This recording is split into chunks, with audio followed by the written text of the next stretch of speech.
काम कर रहे हैं जो तमिलनाडु के मुख्यमंत्री हैं, उनके मुंह पे जूता मारा जा रहा है। युवा शक्ति दल के जो नेता हैं और जो युवा शक्ति दल के जो कार्यकर्ता हैं यहाँ पे मौजूद हैं, उन्होंने ये काम आगजनी का काम कर दिया है और किस प्रकार से मुख्यमंत्री धू करके जल रहे हैं। जो कि महिला पुलिस बल साथ में लेके जा रही है और ये जो छात्र संघ के लोग हैं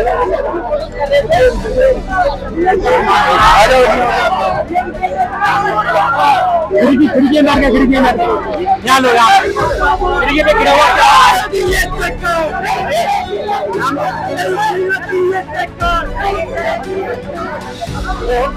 ये वो प्रदर्शनकारी है।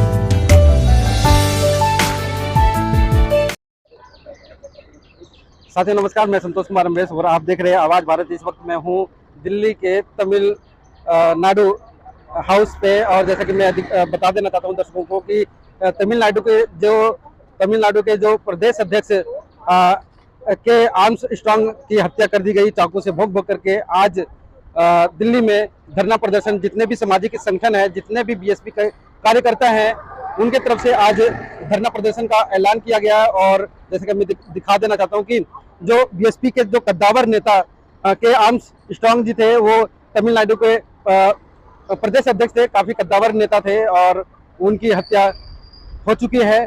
चाकू से गोद कर उनकी हत्या, बेरहमी से उनकी हत्या हो चुकी है। और आज उसी के उपलक्ष्य में तमिलनाडु हाउस पे आज जबरदस्त धरना प्रदर्शन का ऐलान किया गया। जितने भी सामाजिक संगठन, दिल्ली के जितने भी बीएसपी कार्यकर्ता थे, वो आज यहाँ पे इकट्ठा होंगे। जैसे कि पहले से ही मुस्तैदी से दिल्ली पुलिस यहाँ पे तैनात है और चारों तरफ बैरिकेडर से घेर लिया गया है। जैसे कि मैं तस्वीरों के माध्यम से मैं दिखा देना चाहता हूँ कि ये वो तस्वीरें हैं जो कि दिल्ली पुलिस चारों तरफ से छावनी बना चुकी है और धारा 163 BNSS के तहत यहाँ पे लागू कर दिया गया है। और पीछे मैं जैसे कि दिखा देना चाहता हूँ कि ये जो जवान है और जो दिल्ली पुलिस के और साथ में जो आर्मी सुरक्षा बल है, वहाँ यहाँ पे मुस्तैदी से तैनात है। अब देखना है कि जो प्रदर्शनकारी है वो आगे क्या करने वाले हैं और उनको डिटेन करने के लिए पूरी तरह से मुस्तैदी के मतलब यहाँ पे बसे भी हैं ताकि उनको डिटेन करके वहाँ के आसपास में, यहाँ के आसपास में कहीं भी थाने में ले जाया जाए। अब पूरी खबर के लिए बने रहे आप आवाज भारत पे। मैं संतोष कुमार अम्बेश। जिन्हें खड़ा होना चाहिए था, या वो दलित एडवोकेट है, इसलिए वो व्यक्ति पार्टी से हट करके लोगों के न्याय के लिए, कोई भी मजदूर, किसान, पीड़ित परिवार का व्यक्ति जाता था, उनके केस लड़ते थे, वो उनकी आवाज़ उठाते थे। लेकिन दुर्भाग्य की बात है कि वो दलित है। आज आप देखेंगे भारतवर्ष में कोई मामला हो तो वकील खड़े हो जाते हैं, आज उस वकील के लिए क्यों खड़े नहीं हुए? वो दलित है। तो यानी कि सिर्फ दलित को वोट के लिए इस्तेमाल किया जाता है। जो लोग कल तक संविधान की बात कर रहे थे, संविधान के फोटो दिखा रहे थे, बाबा साहब की बात कर रहे थे कि हम संविधान को बचाने चल रहे हैं, और आज वो कुछ लोगों ने तो मात्र आधे घंटे पहले ट्वीट किया है, राहुल गांधी जी हाथ रच जा सकते हैं। मैंने कई बार कहा है कि हमें चौकन्ना रहना होगा, ये सिर्फ वोट के लिए हमारा इस्तेमाल करते हैं। राहुल गांधी जी जब इंदर मेघ वाला मामला हुआ, मटके वाला मामला हुआ, राजस्थान नहीं गए, यूपी में भागते हैं, क्योंकि इन्हें यूपी से राजनीति मजबूत मिलती है। आज उन्होंने सिर्फ एक ट्वीट किया, क्यों नहीं गए उस परिवार से मिलने के लिए? क्योंकि वो उनके मित्र की वहाँ सरकार है ना। तो ये आपको तो हमें तय करना होगा कि आखिर हमारा शोषण कब तक रहेगा। इसका मतलब बहन जी सही कहती हैं कि वोट के लिए ये लोग गठबंधन करते हैं और जब हत्या होती है तो कोई नहीं बोलता। और ये हालात मात्र तमिलनाडु के नहीं हैं, पूरे देश के यही हालात हैं। दलितों को गाजर मूली तरह काटा जा रहा है, उनकी लड़ाई लड़ने कोई नहीं आता। मैं पूछना चाहता हूं कि आज वो पार्लियामेंट में आवाज़ क्यों नहीं गूंज रही, आज प्रेस कॉन्फ्रेंस क्यों नहीं हो रही कि एक दलित व्यक्ति को मारा गया है। और देखिए दुर्भाग्य की बात, बीएसपी कोई क्षेत्र पार्टी नहीं है, राष्ट्रीय पार्टी है, और राष्ट्र पार्टी के किसी स्टेट के प्रदेश अध्यक्ष का मतलब उस प्रदेश के, उस पार्टी का पहला व्यक्ति होता है, उसकी हत्या हुई है। अब आप ये मानिए कि जो आम लोग हैं, जो बेचारे पुलिस से मिलने से घबराते हैं, उनके साथ कितना अन्याय होता होगा, ये आपको तय करना होगा। ये काम बसपाइयों का होना चाहिए था, बसपा बहुजन समाज पार्टी के लोगों को आना चाहिए था आगे। देखिए वो उनके पार्टी का विषय है, वो क्यों नहीं आ रहे, क्या नहीं आ रहे, लेकिन मुझे लगता है कि मेरे परिवार, मेरे भाई की हत्या हुई है और मैं उस परिवार का अंग हूँ, तो मैं आवाज़ को उठा रहा हूँ और आखिरी सांस तक उठाता रहूँगा। क्या मांग रखी है? देखिए हमने कहा है इसकी सीबीआई जांच हो, जो 7 से 8 लोग पकड़े गए हैं, हमारे लोग भी हैं, कार्यकर्ता भी हैं, वो सिर्फ आनंद फानंद में, जिससे कि लॉ एंड ऑर्डर डिस्टर्ब ना हो। तो सीबीआई जांच हो, फास्ट ट्रैक कोर्ट में इनका मुकदमा चले, 2 महीने में इन्हें फांसी हो, उस परिवार को आजीवन जेल पर सुरक्षा मिले, उस परिवार को, क्योंकि मैं मान सकता हूँ वो भले ही प्रदेश के अध्यक्ष हों, संपन्न परिवार हो सकते हैं, लेकिन उन्हें 50 करोड़ आर्थिक मदद मिले। उसके बाद ऐसी घटनाएं एक नहीं है, अनेकों घटना है, तो एक नया कानून बने जिससे कि दलितों में कोई भी ऐसी ट्रेजेडी हो तो उसको लेकर के निर्णय लिया जाए। मैंने कई बार कहा है, मांग करी है, राष्ट्रपति साहब को मैंने ज्ञापन लिखे हैं कि 18 साल बाद जो बालिग होगा, चाहे वो हमारी बहन बेटी है, किसी भी समुदाय की हो, उनको लाइसेंस दे देने चाहिए, जिससे कि अपनी आत्मरक्षा हो, और स्पेशल दलितों के लिए।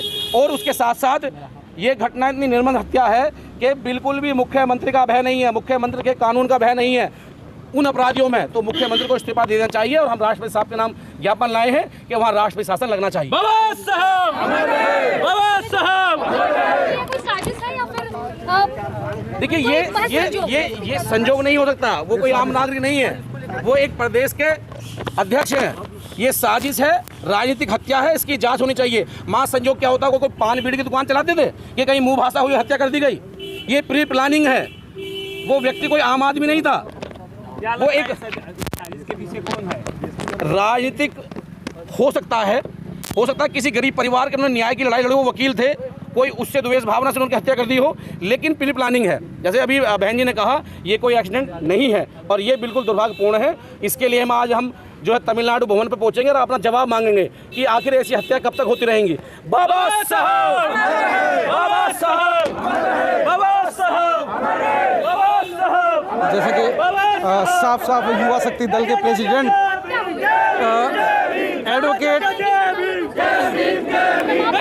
रवि गौतम ने ये साफ मामला कर दिया है, साफ स्पष्ट किया है कि कहीं ना कहीं ये प्री प्लान के तहत के स्ट्रंग जी की हत्या हुई है, और जितना भी बहुजन समाज है, दलित समाज है, वो उसको रास्ते पे आना चाहिए। और मांग भी किया है कि कहीं ना कहीं उस परिवार को Z+ सुरक्षा और साथ ही साथ 50 करोड़ की भी डिमांड की हुई है। और ये मैं दिखा देना चाहता हूँ, ये अभी कुछ ही कदमों पर ये तमिलनाडु हाउस है, वहाँ पे पहुँच रहे हैं अपने दलबल के साथ में युवा शक्ति।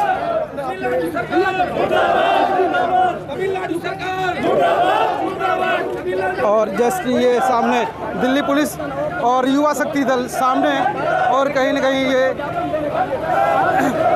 ये दिल्ली पुलिस और युवा शक्ति दल यहाँ पर बैरिकेड लगा दिया गया है। बैरिकेड सामने बैरिकेड लगा दिया गया है। और जो धारा है 163 BNSS के तहत यहाँ पे धारा लागू हो चुकी है दिल्ली पुलिस की तरफ से। और ये सामने दिल्ली पुलिस बैरिकेडर और सामने युवा शक्ति दल के संगठन के या तमाम कार्यकर्ता यहाँ पे मौजूद हैं और धरना प्रदर्शन अपना कर रहे हैं। और पीछे मैं जैसे तस्वीरों के माध्यम से मैं दिखा देना चाहता हूँ, ये पीछे तमिलनाडु हाउस से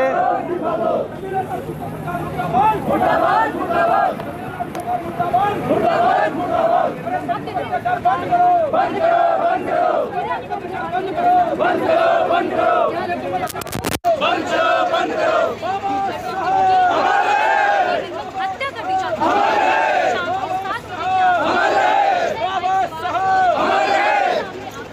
हत्या कर देते हैं। इसको लेकर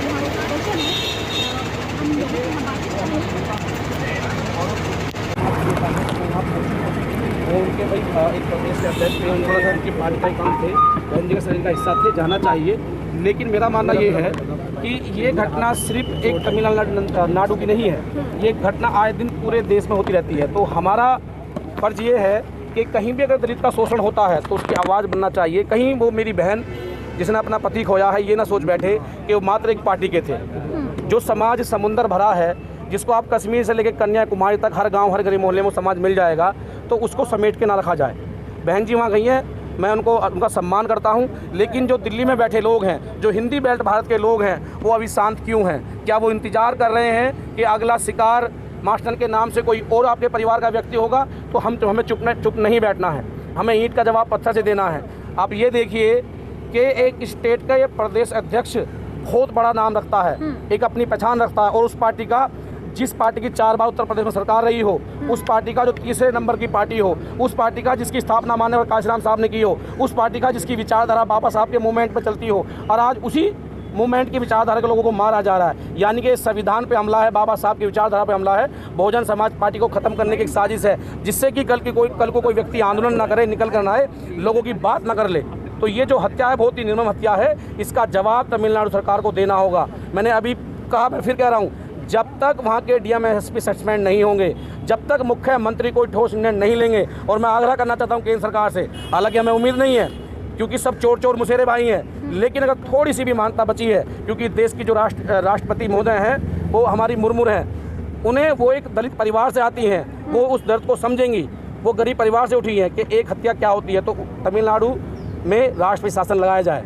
रवि जी, क्या लगता है ये क्या साजिश है या मतलब किस तरीके से ये जो हत्या? देखिए, ये एक साजिश है, क्योंकि वो व्यक्ति कोई आम व्यक्ति नहीं है, कोई गली मोहल्ले में बैठने वाला व्यक्ति नहीं है, कोई चाय पानी की दुकान चलाने वाला व्यक्ति नहीं है।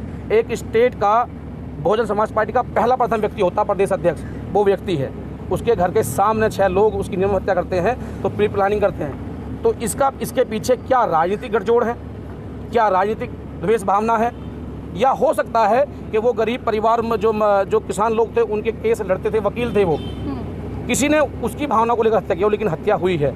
इसमें तमिलनाडु सरकार का फेलियर है, क्योंकि जब इतने बड़े प्रदेश अध्यक्ष, एक पार्टी के अध्यक्ष की सुरक्षा नहीं हो सकती, तो आम जनमानस की क्या होगी। पूरा तमिलनाडु आज आक्रोश में है, पूरा देश आज आक्रोश में है, दलित आक्रोश में है। वो इसलिए है कि आखिर तमिलनाडु सरकार अभी लगभग 24 घंटे से ज़्यादा हो चुके हैं, अभी तक कुछ भी नहीं हुआ है। जो 8 लोग आन फान में किए गए हैं, मैं दावे के साथ कह सकता हूँ सिर्फ पब्लिक को शांत करने के लिए, अन्य कुछ भी नहीं हुआ। रवि जी, क्या कारण है देश को आज़ाद हो 75 साल हो गए, मूछ रखने में मार दिया जाता है, जूतियों में पानी पिलाया जाता है, सरेआम मुंह पर पेशाब कर दिया जाता है, आए दिन घटनाएं आ रही हैं। देखिए, दलितों को सिर्फ, चाहे वो किसी वर्ग के नेता हों, उन्होंने सिर्फ अपने वोट के लिए इस्तेमाल किया, कभी भी उन्हें मौलिक अधिकार नहीं दिए गए, कभी उनका वो सम्मानजनक उन्हें सम्मान नहीं दिया गया जिससे वे इस देश में रह पाएँ। मैंने अभी कहा कि जो अभी इंडिया अलायंस हुआ, मैं किसी अलायंस के पक्ष में नहीं हूँ, लेकिन जो इंडिया अलायंस हुआ वो बाबा साहब के नाम पे हुआ, लेकिन बाबा साहब के संविधान में सेकुलर शब्द का इस्तेमाल किया गया और सब लोगों को एक समान रखा गया, लेकिन दलितों की मूंछ काटी जाती हैं। मैं पूछना चाहता हूँ, इस फोर्स में इतने लोग खड़े हैं, क्या कभी किसी अपर कास्ट की मूंछ कटी, कभी ओबीसी समाज की मूंछ कटी, सिर्फ दलित की कटी? क्या कभी किसी अपर कास्ट के लोगों के मुंह पे पेशाब किया गया, या कभी किसी और किसी समुदाय के मुंह पे पेशाब किया गया? सिर्फ दलितों के, क्योंकि इनका मनोबल डाउन किया जाता है। हमारे लोग इंतजार करते हैं मौत का शिकार होने के लिए। आज आप देखिए, पूरा साउथ खड़ा होकर देख रहा है कि दिल्ली क्या करेगी, हिंदी बेल्ट के भारत के मेरे भाई क्या करेंगे, कि एक व्यक्ति की हत्या कर जाते, तो आंदोलन क्यों नहीं हो रहे? जब तक आंदोलन नहीं होंगे, आपकी ताकत इकट्ठा नहीं होगी। तो मेरा बस ये कहना है, जो फिर 131 सांसद जीते गए हैं पार्लियामेंट में, वो कब तक मौन बने रहेंगे? अरे शर्म करो, डूब मरो। जब तुम्हारा समाज ही नहीं बचेगा तो आप राजनीति किससे करोगे? आप वोट की बात किससे करोगे?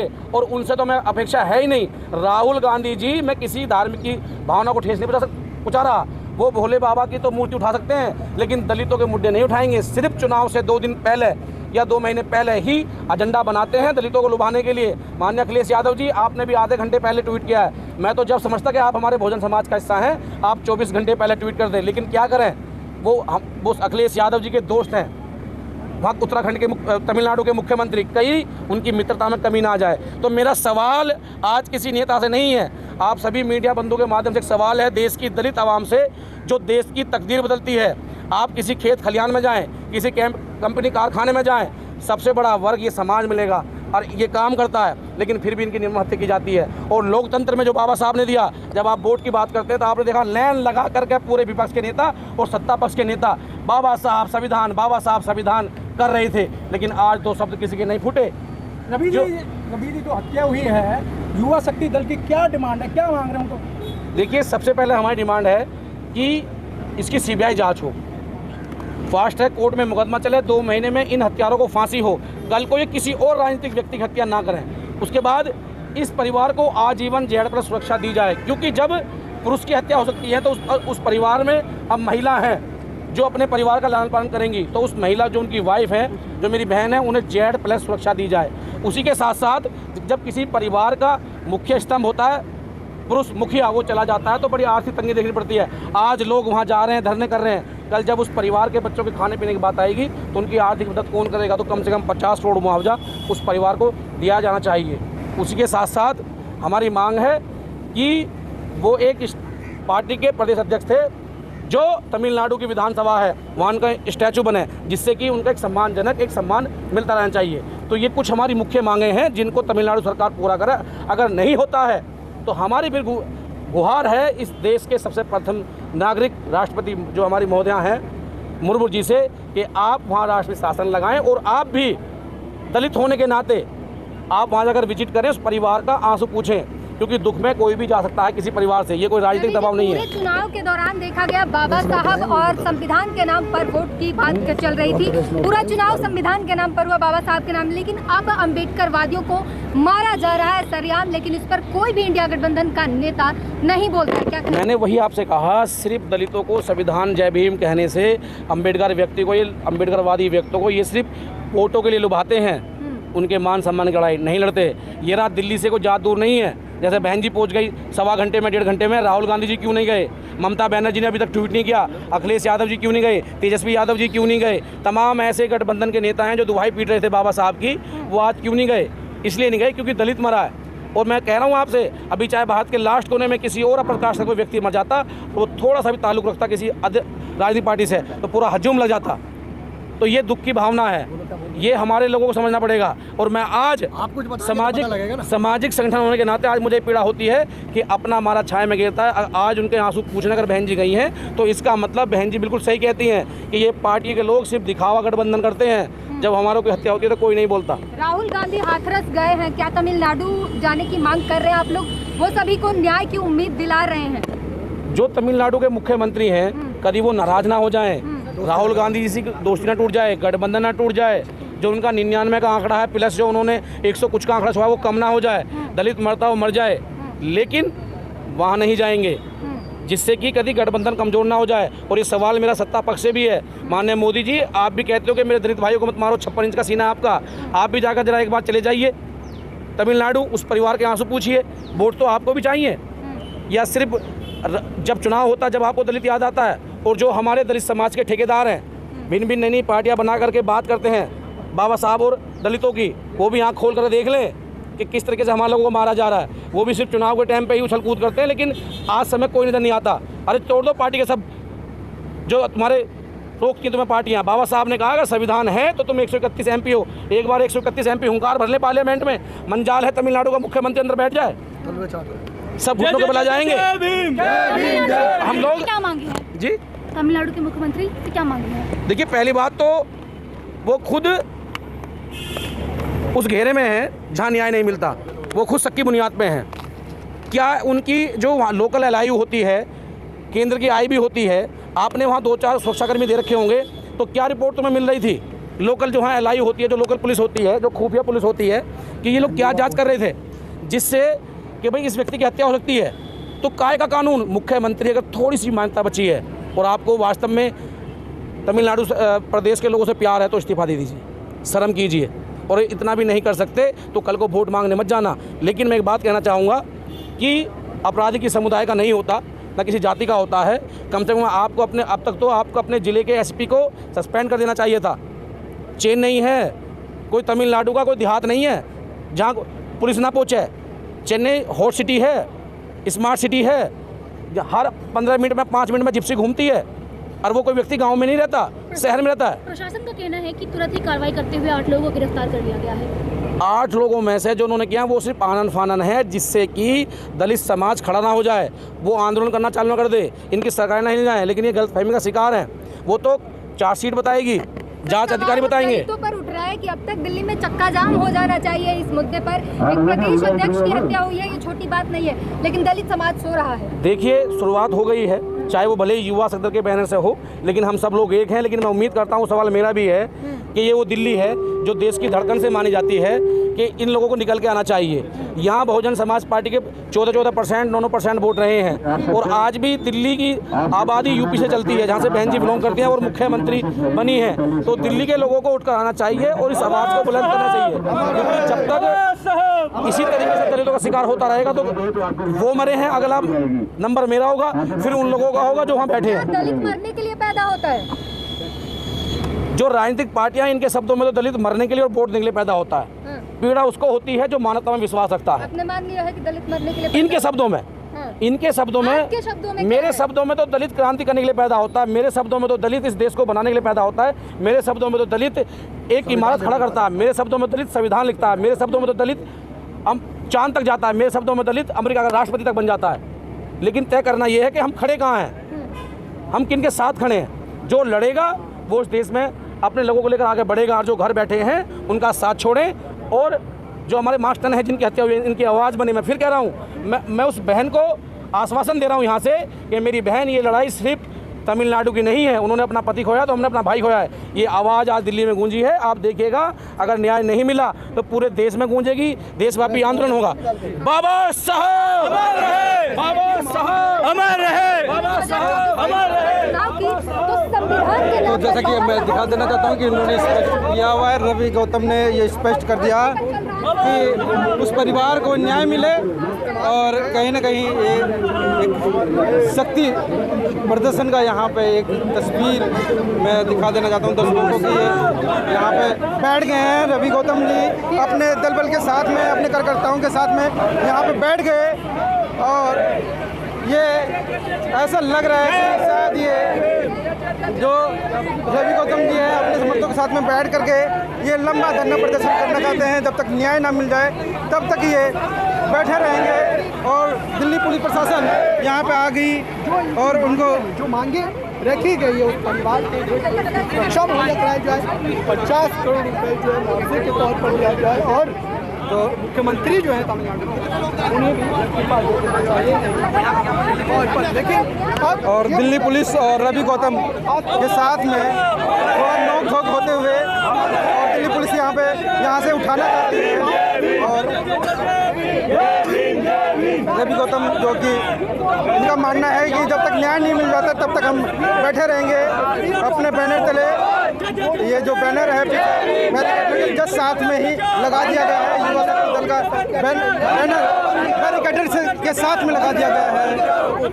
और जो युवा है वो साथ में बैठा हुआ है इनके, और जो एसीपी से रहे हैं वो यहाँ पे मौजूद और इनके बीच में आकर के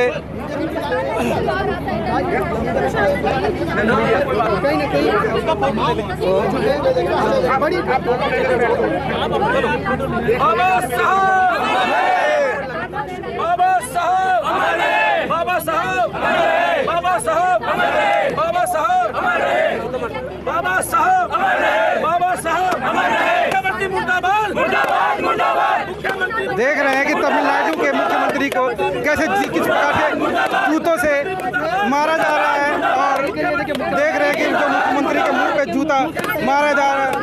और युवा शक्ति दल के जो जितने भी कार्यकर्ता हैं वो ऐसा काम कर रहे हैं। जो तमिलनाडु के मुख्यमंत्री हैं उनके मुंह पे जूता मारा जा रहा है।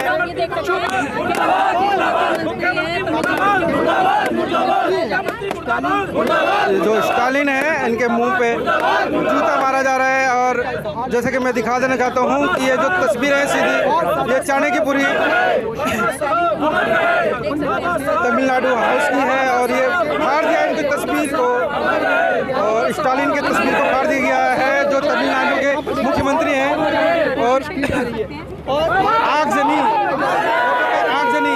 युवा शक्ति दल जो है, जो लोग यहाँ पर जो जिस ढंग से अपने प्रदर्शन कर रहे हैं, फोटो को जला करके कहीं ना कहीं एक तमिलनाडु सरकार के ऊपर एक बहुत बड़ा धब्बा है, मुंह पर तमाचा है कि इस प्रकार की जो घटना एक दलित नेता के साथ में हुई है वो दोबारा से ना दोहराया जाए। वो स्टालिन जो मुख्यमंत्री हैं उनकी तस्वीर को फाड़ करके जलाया जा रहा है। और ये युवा शक्ति दल के जो कार्यकर्ता हैं और जो राष्ट्रीय अध्यक्ष हैं रवि गौतम इस चीज को कर रहे हैं और तस्वीर धू करके जल रही है। ये तस्वीर धू करके जल रही है। और ये युवा शक्ति दल के जो नेता हैं और जो युवा शक्ति दल के जो कार्यकर्ता हैं यहाँ पे मौजूद हैं, उन्होंने ये काम आगजनी का काम कर दिया है। और किस प्रकार से मुख्यमंत्री धू करके जल रहे हैं, ये है तस्वीर। साथ ही जैसे कि तस्वीरों के माध्यम से मैं दिखा देना चाहता हूँ जितने भी दर्शक हैं और दिल्ली जैसे कि जो आज तमिलनाडु हाउस पर जो धरना प्रदर्शन चल रहा है, अभी लोग बाग धीरे धीरे आ रहे हैं। और जैसे कि पहले ही मुस्तैदी से दिल्ली पुलिस यहाँ पे मौजूद है। और जैसे ये तस्वीर है और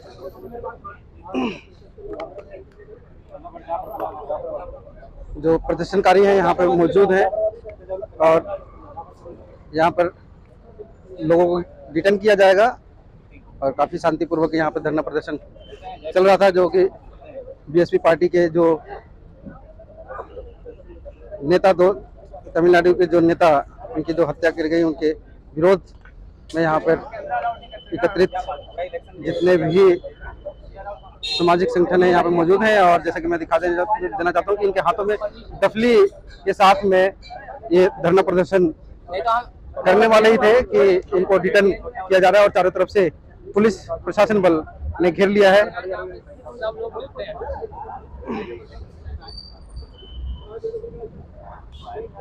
ये वो तस्वीरें हैं, सीधी जो तस्वीरें हैं चाणक्यपुरी और तमिलनाडु हाउस की, जो कि जस्ट सामने तमिलनाडु हाउस है। और उस हाउस को भी, तमिलनाडु हाउस को भी चारों तरफ से बैरिकेड से घेर लिया गया है, दिल्ली पुलिस ने घेर लिया है। और धारा 163 BNSS के तहत यहाँ पर कोई प्रदर्शन ना किया जाए। तो ये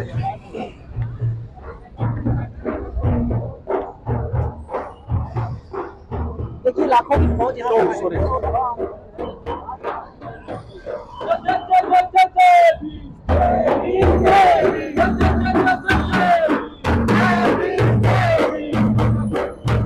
ये जवान CBI ऑफ BSP के हाथों में है माता तस्वीर है, साथ में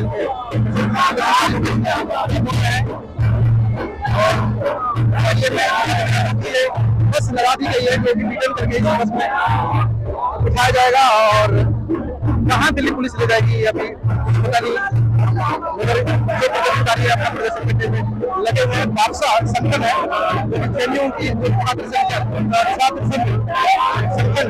बाक्सा है।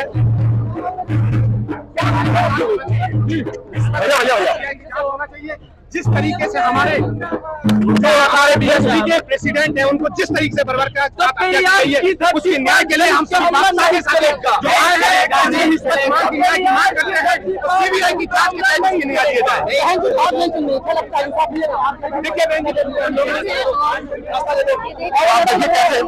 रिटर्न करके दिल्ली पुलिस लेकर के जा रही है। और ये एक महिला प्रदर्शनकारी है जो कि महिला पुलिस बल साथ में लेकर जा रही है। और ये जो छात्र संघ के लोग हैं,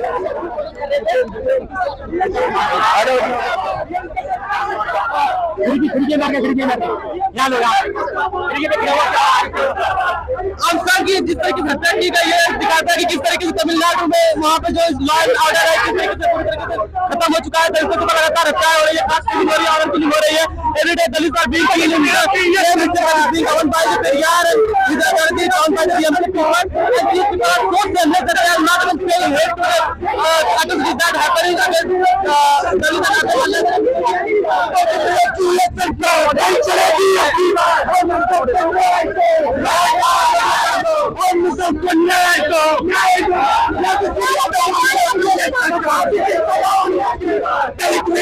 तो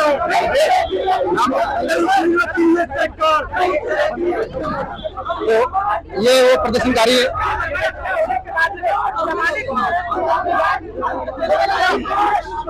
तो जैसे मैं वीडियो कैसी लगी आप अपने कमेंट्स के माध्यम से हमें बता सकते हैं और चैनल को लाइक, शेयर और सब्सक्राइब जरूर करें। धन्यवाद।